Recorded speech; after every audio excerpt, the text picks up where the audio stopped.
Hey, this is William Tidcup and Ryan Leary. You are listening and watching Inside the C-Suite. We've got Dan on from Accurate, and we're going to learn all about his journey to the C-Suite. So we've known Dan for a while, done some work with him, and but we don't know anything about his journey. So we're along for the ride as well. So Dan, would you do us a favor and introduce yourself and kind of what you're doing now? Yeah, no, absolutely. Listen, super excited to be here, William. Ryan, thank you guys for having me. Sure. I am currently the Chief Revenue Officer at Accurate, and we're a global provider of employment screening services. And I have the pleasure of working with our full middle market team. Right. So anything from marketing to sales, onboarding, implementation, customer service, account management, a couple hundred employees worldwide. So, Chief Revenue Officer, that's newish, I guess, because it's a C-suite position, and the way that y'all have it structured, I would assume you've got marketing, go-to-market, you've got everything under you. Yeah, it's our senior team, I was very, sort of exacting in the way he wanted to Right, structure the team. So he wanted to right, have like our CAO has everything on the back office side. So right. operation, technology, development, and I've got everything on the front office. So essentially, I get the chance to work with the team and kind of manage the whole customer journey, right? From how we get out to market and reach clients and prospects, how we communicate with them, how we sell to them, how we support them. And so it's just interesting. I So mean, I your team, love, you have customers as well? yeah. So I have our account management team as Okay. well as our customer service team. So all the Wow, interactions with our clients and with their candidates are that kind of, helps. I think yeah, that helps. That's closed loop completely. because yeah, the customers are also people that you upsell. So there's a sales component as well as a support and kind of all the other things that they need. So I like that. Every model is a little bit different. You go into some organization, they've got sales, they've got marketing, Yeah. and then there's a whole lot of blame going both directions. And so I kind of like the buck stops with you in this model. If it deals with revenue, it lands on your desk. Completely. And one thing I really like is the relationship between marketing and sales. That's kind of like this historical cat and dog relationship, right, within the corporate world. And having both of those teams completely aligned has been Right. fantastic. I mean, it just is, we've got to lower all of those silos that are, you historically see between sales and marketing. So like, let's wear this together to grow the business. So Right. it's been great. So, Dan, I love the story of today, but I love even more the story of how you got here, which is All right. obviously the purpose of C-suite, right? So let's travel back into time. Let's start digging in. We don't have to go to infant or toddler stage, but Need to learn how to when walk. These yeah, were what critical years, though, Ryan. they, 100%. they 100%. were critical years. What was your first word? Let's start there. Do you even remember your first word? I don't. No. I'm sure my mother, who is 91, will tell me though. Yes. If I You communicate got with her. good She will genes. You'll be definitely know. around. You will 100%. be around. So tell us about Little Dan. How did you get started in business? What's your story? So, my story really began, I would say, like everyone probably, with probably high school, college. So, in high school, I was almost a dropout. I barely got out of high school. I I mean, feel We like I've I, heard this story. we're similar stories. Very good. I, I keep telling people I graduated 25th in my class. There was 900 students, and people are like, "Man, that's awesome!" Like from the bottom, From the bottom. from yes. the bottom. I was Well, William, you and I were in a very similar position. So I had a lot of fun in high school. I had some yeah, really great friends. Spent a lot of time, as I kind of affectionately call smoking and joking. We did a lot of smoking, 100%. and Mistakes were made. Yeah, it's for me, but lessons were learned too, right? So I think and I kind of got a lot out of my system in high school. So I barely got into college, and I followed a good friend of mine to a real small school in the middle of Missouri. I grew up outside DC, Virginia, and I didn't really know exactly what I wanted to do. So someone told me like, "Hey, you should just you study something you really love. And I love geography. I need to probably see this map And on the start back with of the my. map I was of about to say, I am just passionate about geopolitical issues, economic issues, cultures. I'm just passionate about it. So I was like, okay, I'm going to study it. No clue like what that would do for me, 100%. after that. Yep. So I spent 2 years of Missouri, decided that's not where I wanted to be. I took some time off, went to community college, and then got into Virginia Tech, which is where I wanted to Yeah. graduate from, which I really Great good school. program, kind of moving up the ladder academically, which is good. And then I realized I really wanted to be in politics, in policy. So my mother was a big influence on that. She'd always been involved in politics at a grassroots level, and she was a huge influence on me in that. And so I did some internships on the Hill. I did some internships with campaigns. And when I graduated from tech, I jumped into political candidates in Virginia. And I was in retail politics for about 3 years in a variety of different roles. Campaign manager, political director, on congressional races, local state So house you got to races. see how the sausage is made. Oh yeah, so I got yes. And what I loved about being in retail politics is your job is different literally every day.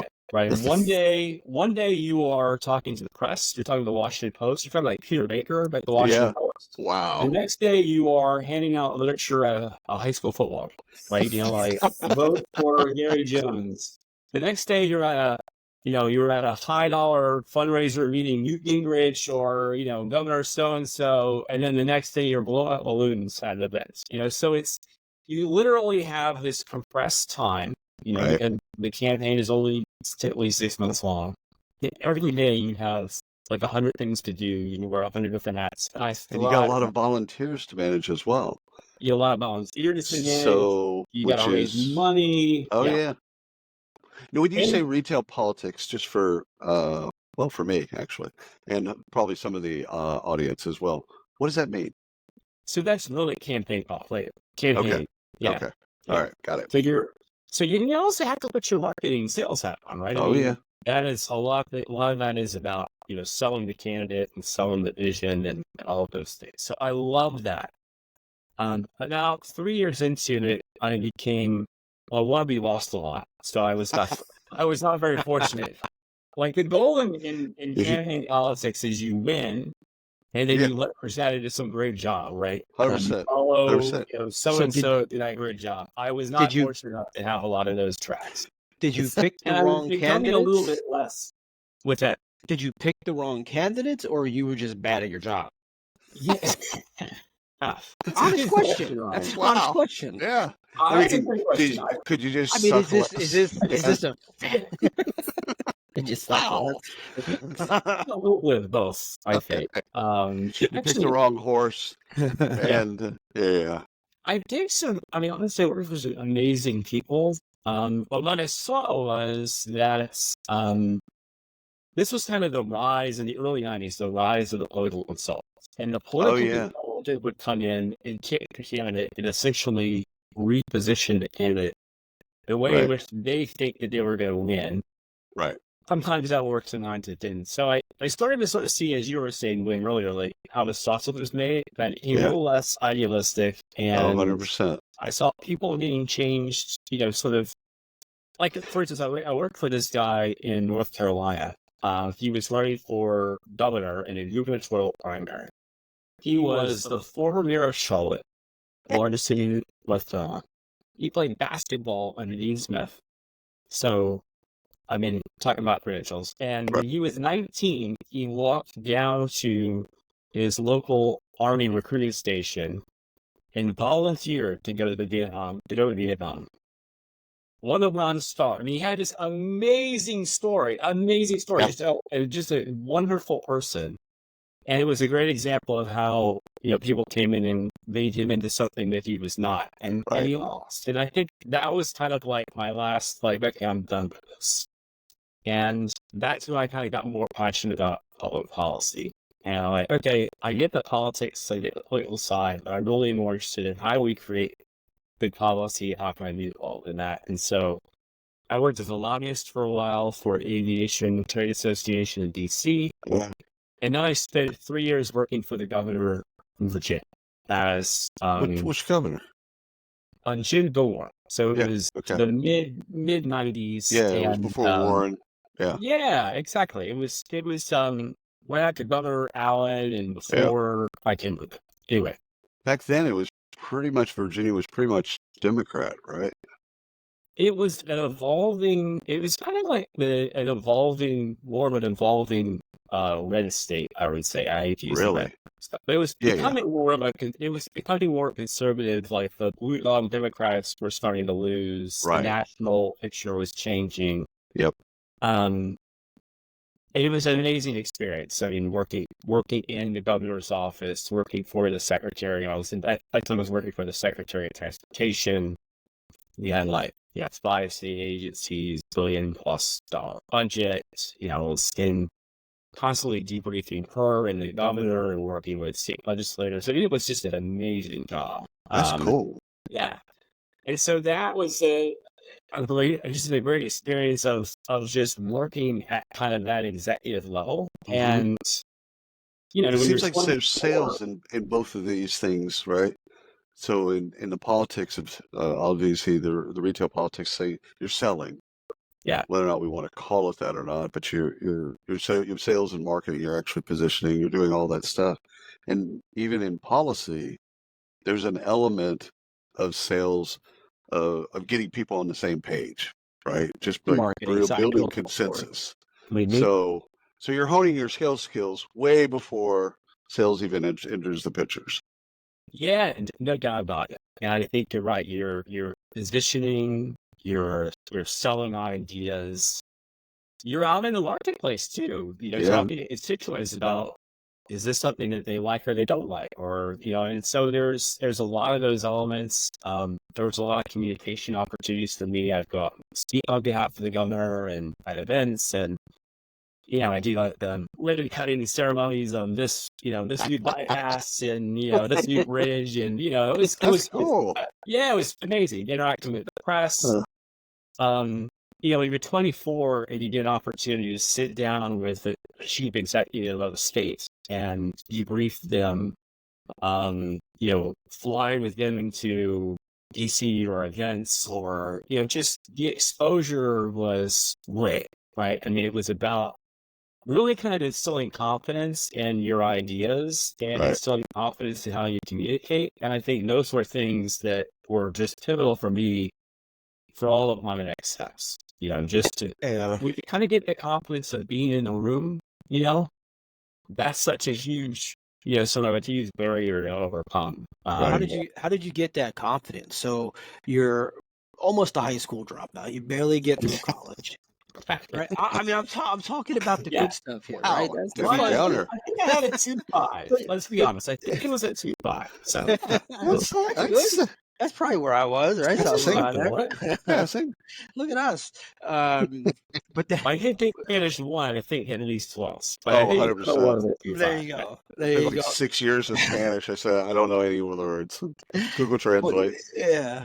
So you're 24. You're sitting in front of the chief executive of your state, right? So how do you do this? How do you sit there and as 24, and how do you look him in the eye and say, you need to listen to me?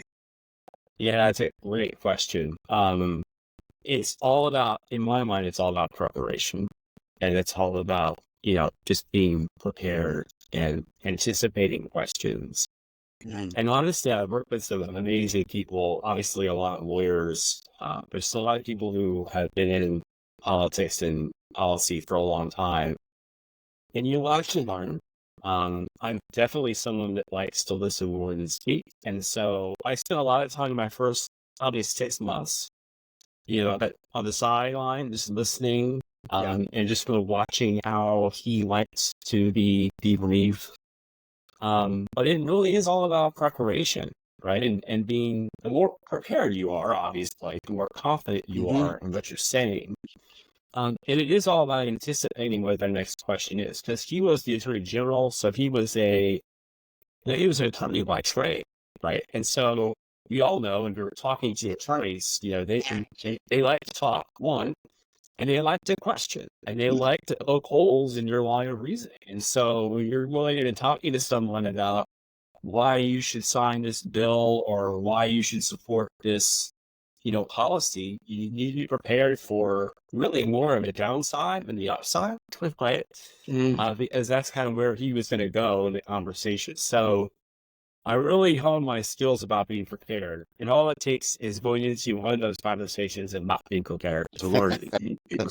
Right. You Yes. don't get one shot. Exactly. So I did that for 3 years, and I'm really wanting to stay in transportation policy. I loved it. Had like the sort of the geopolitical elements to it. I love that it is pretty nonpartisan, Right.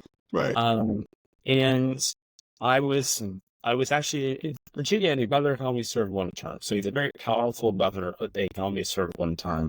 Right. And at that time, I was then going to go into the Bush administration and the DOT job. I was really excited about that, and the vibe that I was going to potentially work for. His nomination was being held up in the Senate for whatever reason.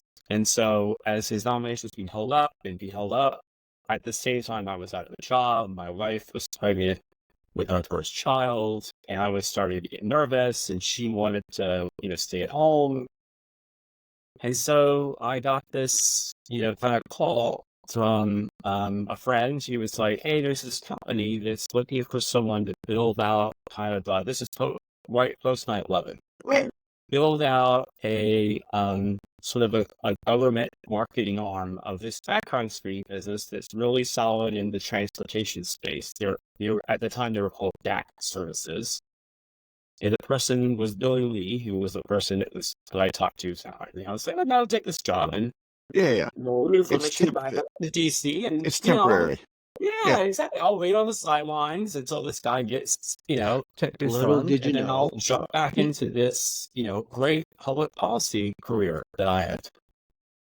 And, obviously, as they say, the rest is history. But as I jumped into, sort of the business side, the private, the commercial side, I just sort of fell in love. I mean, I fell in love with all of the things that I had learned that we were talking about, like in sales and marketing, how I could use those, to my advantage in the commercial side. Going out and talking to, at this time we were talking to federal and state agencies about how we could help them vet everything from hazmat drivers to, Right. all of the things that they were trying to do to create a more secure transportation infrastructure post 9/11. So loved it. Absolutely love it. What was their needs at that point? Was it, what were they, criminal record, drug testing, and safety? Like, what was the things that drove them to either screen people in or screen people out, whatever your perspective is, but like, what drove their decisions?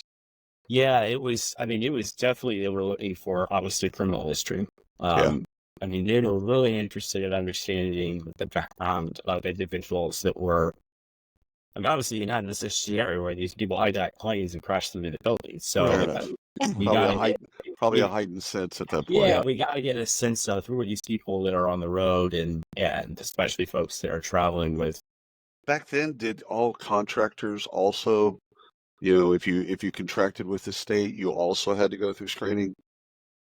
Because that happened at one point. At least there did in Texas. It did. Yeah, there were some programs that did that where they Right. decided that they wanted to make sure that there was vetting across, Even a especially private if you had company. access to state facilities and things Right. like that. Yeah, they got it done. Right. Okay. So I got into this gig in kind of a marketing and sales role, and this business was private equity owned, and it was bought pretty soon after that by a larger company that was doing background investigations in the federal government. This company called USIS. And then I just sort of decided, well, I might maybe sort of start to craft a plan. Like, what do I really want to do? And I am a planner, so don't thinking that I told you, like, going from There was invention. barely getting out of high school. Yeah. Oh. So like to get barely out of high school and got into college. When I got into college, I realized that how I got to start to think about what I want to do high Okay. level. Right. Just got to start I coming gotta together. put something in. Well, the moment you said your wife was pregnant, at that point it probably is like, Yeah. I need to kind of, I Yes. gotta, Yeah. I Hey, look. I mean, gotta look. sell her a plan. We may not be talking to you today if your wife weren't pregnant and the Good Senate point. wasn't holding up the nomination. That's right. We may That's not even know who exactly you right. are. Yeah, That's right. that's exactly right. And roads are not blue or red. That's one of the best things about that particular area of politics is infrastructure. Everybody cares about it. Everybody does. Yeah. Yeah. With so much time to work it because of Yeah. that. And you also saw the fruit of your labor, right? I mean, Yeah. You can point to it. you can literally deliver something. It's not yeah. It's not an esoteric, which a Yes. lot of that stuff can be esoteric and transitory, meaning it doesn't stay. One regime will have it, then the next regime will wipe it out. It just kind of goes back and forth. When you build a bridge over a river, bridge isn't going anywhere. Completely. Bridge is gonna stay there. I mean, it And could go somewhere, and we hope it doesn't. good point taken. Good point. That's true. Point Well, taken. two of the biggest projects I've worked with, and you guys have probably been to DC many times, Oh yeah. was the new Woodrow Wilson Bridge. Yep. So we opened that and worked very closely with Maryland and DC on this Wow. project. And then there's this interchange, it's called the Springfield Interchange, where 395, 95, and the Belt Lady, which was a massive project. And then Metro Mountain Bus. So those were three projects that we worked really closely on. And again, it's not one of those things I wasn't, pivotal to any of them, but I was involved in them. But to your point, it's like you can see, these things made a big difference, obviously, in the infrastructure in that area. I spent 3 summers in DC on internships with the Smithsonian's. 2 of them with Smithsonian's in the National Park. So I was there. This would be the 90s. This would be late 90s or late 90s. I was there without a car, using the metro to go everywhere. Great system. I loved it. The when you were doing the lobbying, is that K Street that has all the lobbyists? Like, what's the street that has all the lobbyists? Yeah, K Street is the street, although our shop was not on K Street. Well, the rent's a little high on K Street. Exactly. We were a little smaller. But yeah, everyone goes to Capitol Hill to K Street. Oh yeah. And then back. There's some bars and restaurants along the way in between those two places that it's all politicians. Yeah. So yeah. That's interesting. When you mentioned private investigation, I want to make sure that I understand the background of background screening. In what I've been told, when it was first started, it was PIs. It was private investigators. They would do a lot of manual. Yeah. They'd go out and follow a person. They go out, question the neighbors, like typical PI work. They'd go and do all that stuff to find out what was there. Then they'd build a report. So the whole thing was manual, and it was, human centric. There wasn't technology. It was Billy's going to go follow a person that you're thinking about hiring, and if he can dig up anything about you should do this, then he's going to put it in a report. That's it. Now, that's dated, obviously, because it's much different now. But what part of that spectrum did you come in on? Were there still PIs involved when you first started? Yeah, not really. So when I first started, the industry was still extremely fragmented, but we were doing a lot of work via fax. Right. We had very thin, we did have some, we had technology platforms to order and see results and see status, but they were super basic. But think about gathering records for courthouses, 4,000 courthouses around the country. This was all that'll be digital, or they are digitalized. Yeah, fax and mail. So there was huge mail and fax operations to get that information, which obviously has changed significantly. What was the turnaround on a screen in number of hours or days at when you first started? It was at least 5 days on it. Yeah. I want people to hear that because they're like, "How do we screening tool? It's not happening fast enough." We're like, Right. you don't understand where we've come from. And how many of these people got through that shouldn't have gotten through with that Yeah. manual effort? Oh, I mean, yeah, shortcuts were probably made. Yeah, good Yeah. point. Well, And then on the 5 government days. side, and it still is, very much more of an investigation. Yes. Because if you're going to get a security clearance at Yeah. the Department of Defense, we actually had an investigator that had your case, and they would go out and interview you, and they would interview your employer, they would interview your neighbors, Oh, yeah. they would interview your references, and they would create a report. So that was a much more in-depth process than on the commercial side. So when I started at USIS, I got quickly into not just sales, but then I was interested in strategy.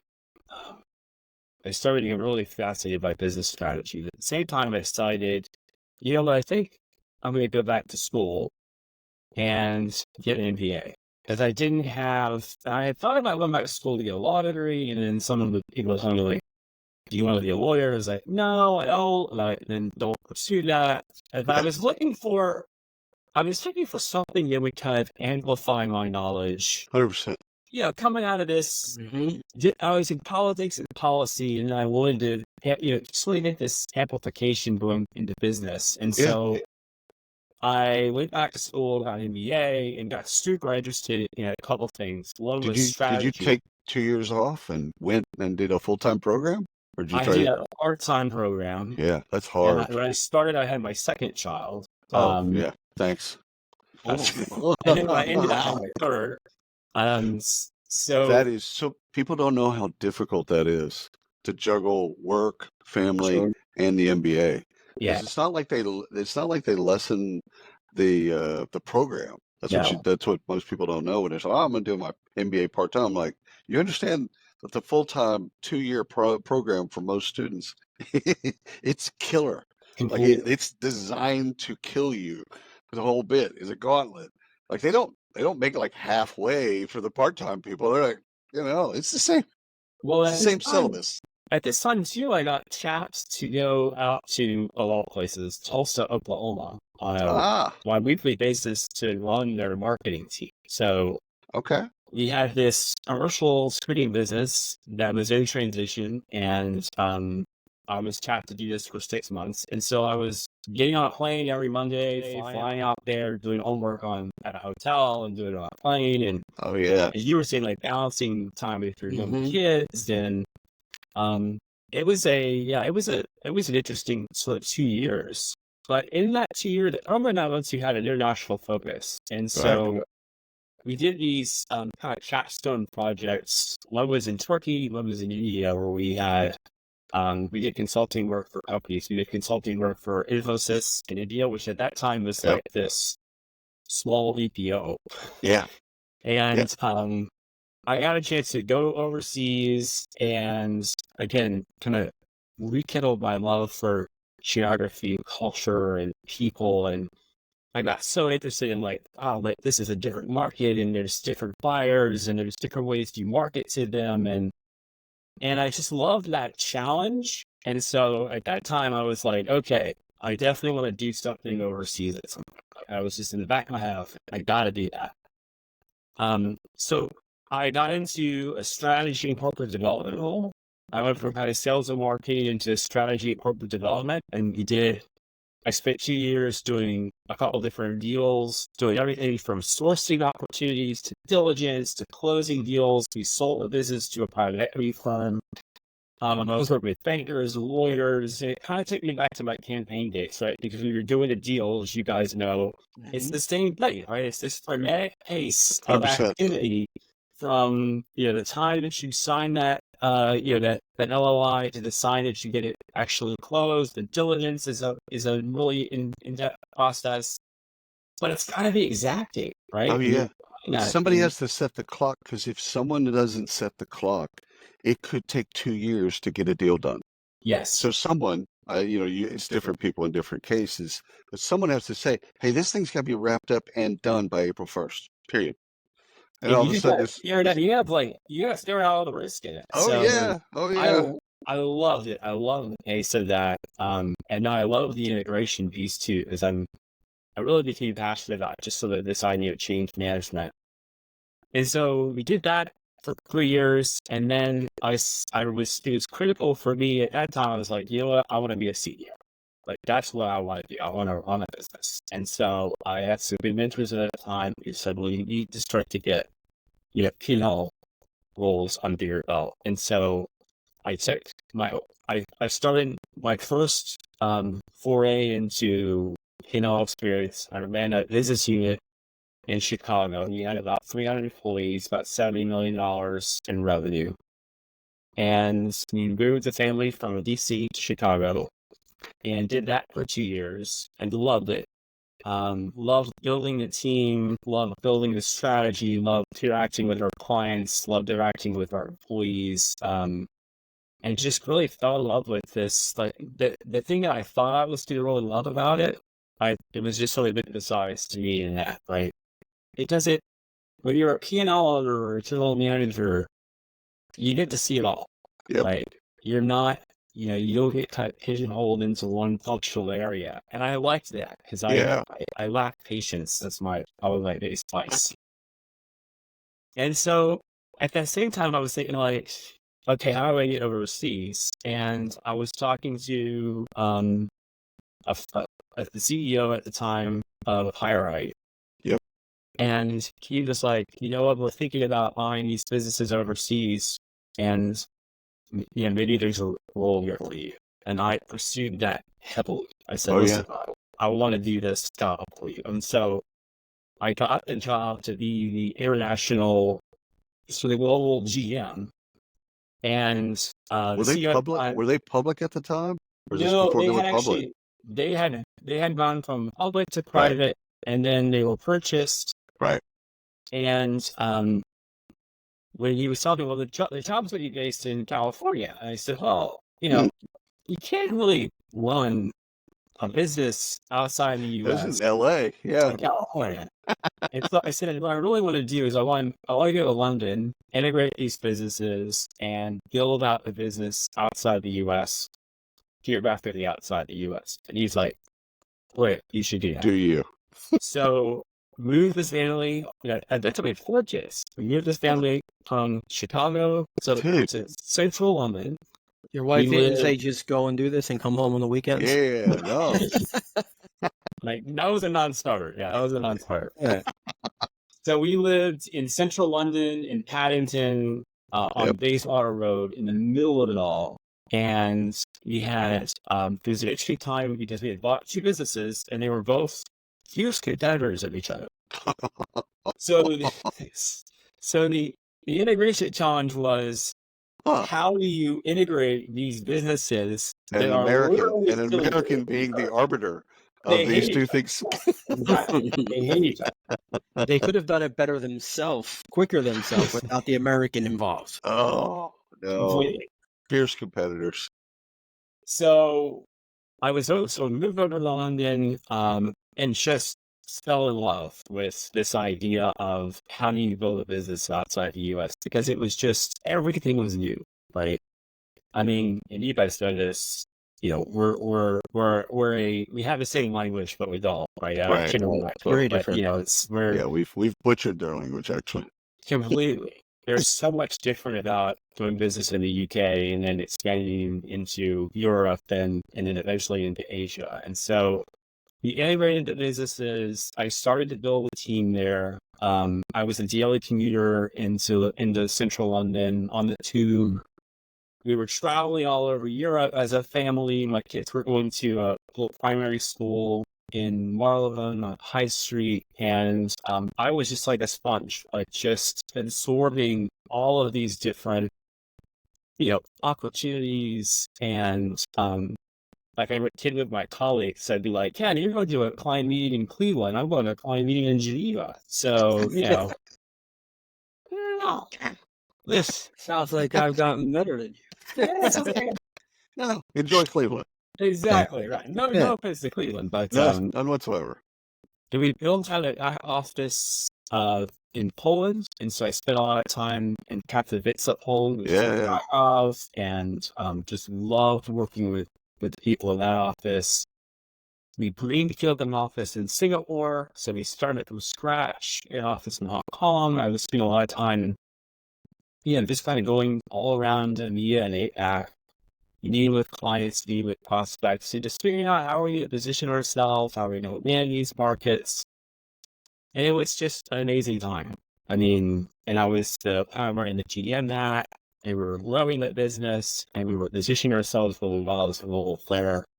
So it was fabulous. So it ticked the box, international experience, ticked the box. We moved back to the US, we moved to Nashville. And at that time, we were trying to sell the company, that didn't happen.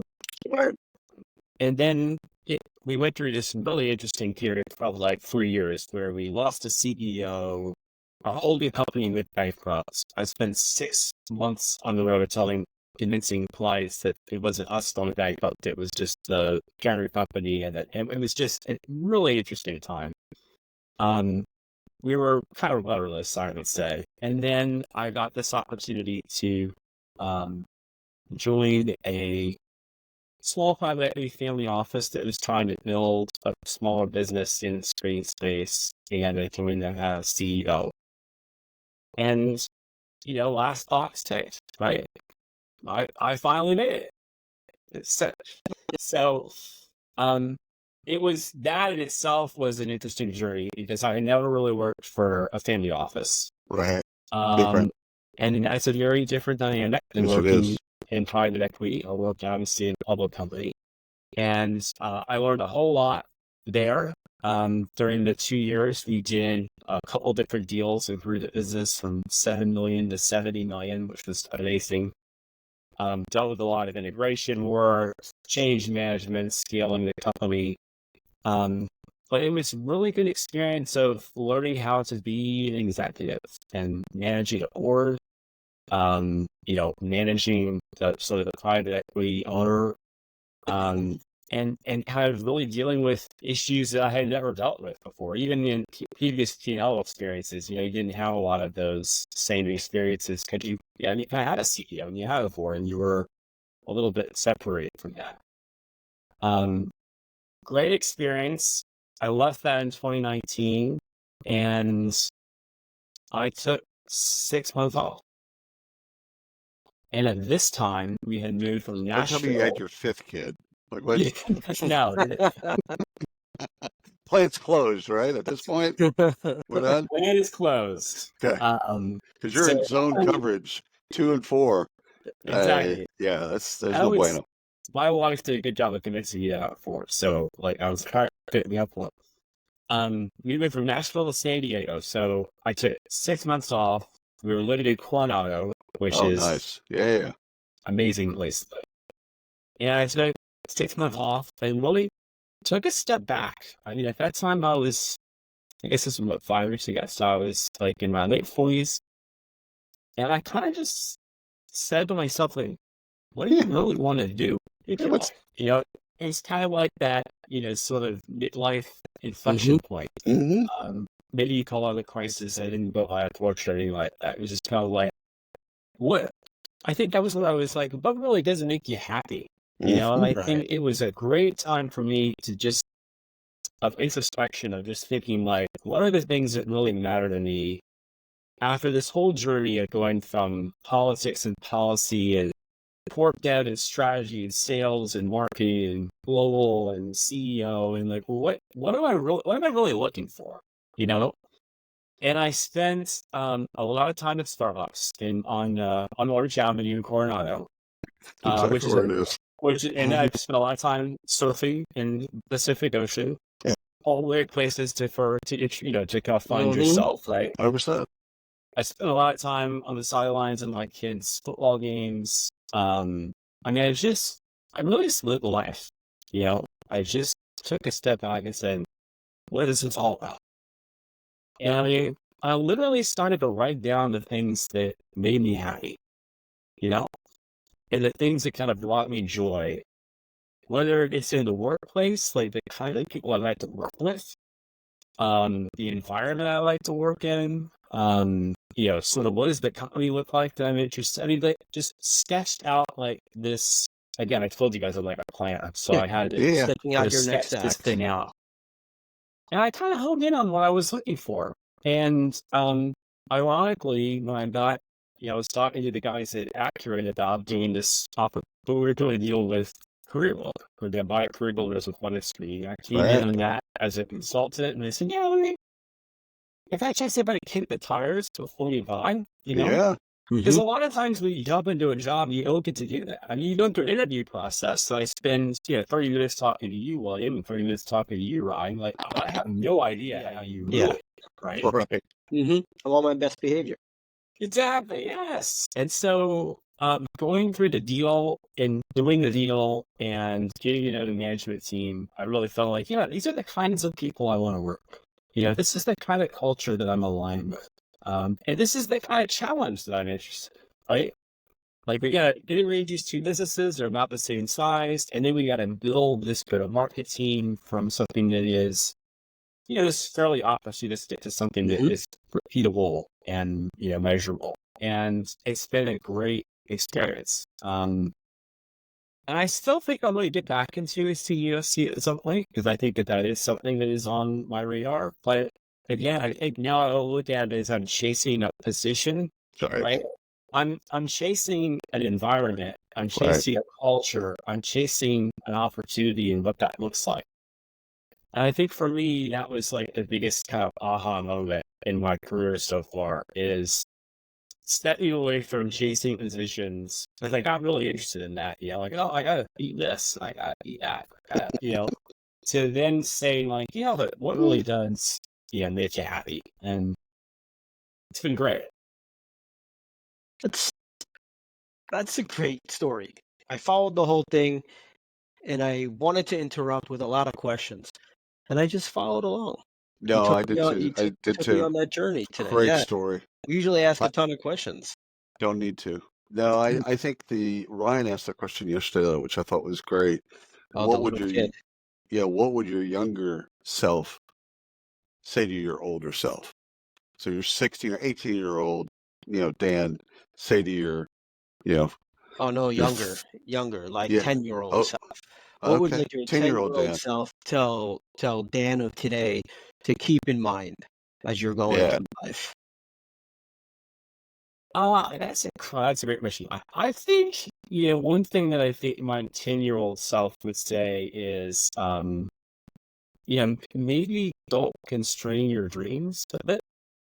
Yeah, when I was younger, I was fairly, I was kind of an introvert. Right. Well, I wasn't like the super sporty kid. I wasn't the most popular kid. I was kind of hanging with everybody, but I wasn't. But I always was like a dreamer. I loved to write, and my 10-year-old self would have said, like, "You're going to be a writer." Like, that's what I wanted to be when I was 10 years old. I wanted to be a writer. And I think that, I think that person would say, don't constrain your dreams, I think. And I think as you can get kind of pigeonholed into what you think you want, right? Right. And obviously all of our environments shape that, right? Because they're constantly telling us what we want or what we didn't want. And so I think a 10-year-old will be like, why don't you go be, this, that, or the other? Like, why are you constrained by, this? So I think that that's something that I would keep in the back of my mind. Yeah. I think that those are, we could probably do shows upon shows on this with people. Just, you've been through the journey. You've seen success. You Oh know no, there's your still success. a lot more of the journey to go. But yeah. Well, sure. Yeah. Well, yeah. His mother's 91. I mean, what are you, 25? He's yeah. Like, he's got He's time. got a while. He's got Yeah. plenty of time. But we often forget, regardless of what level of success you have, you forget what you were at 10 years old. Yeah. And what your 10-year-old self would say if you asked him at 10 years old, what do you want to do? I want to be a writer. I want to be an astronaut. I want to be an astronaut, right? But there's dreams, right? Now the job might be a little far-fetched, but the dream behind that job is real. And Oh, I it think broke we my forget heart. that. I did a bit for, it's a nonprofit where you teach for a day. So you go into kindergarten, or I think this was like Just second what I grade or wanted. something. You teaching my Oh yeah. kindergarten. So I came in. No qualifications involved. None. Zero. No, I actually taught undergraduates, but all Oh, right. So I asked him, I said, okay, so obviously all y'all are thinking about college. What colleges do you think about? Like what names are kind of being, and all of them were thinking about community college. And this was like second grade. I'm like, okay, so first of all, let's take all the community colleges and let's throw them out the window. Okay. And let's start thinking about Harvard, Stanford, University of Texas. Let's start thinking, you shouldn't have the bar lowered in second grade. But That was my point to him. Like, let's think bigger than that because you're better than that. So you might go to community college. That's fantastic. Well, a lot of people do. Yeah, that's exactly. But let's set the bar in second grade now. In 11th grade, okay, yeah, come it's on. still the window is a little smaller, right? Yeah, it does. Right, trying but to not hear in me. second grade. But it literally broke my heart. But Oh my gosh, yeah. Dan, you've been absolutely wonderful. Thank you so much for being on the show and sharing your journey with us. We just really appreciate you.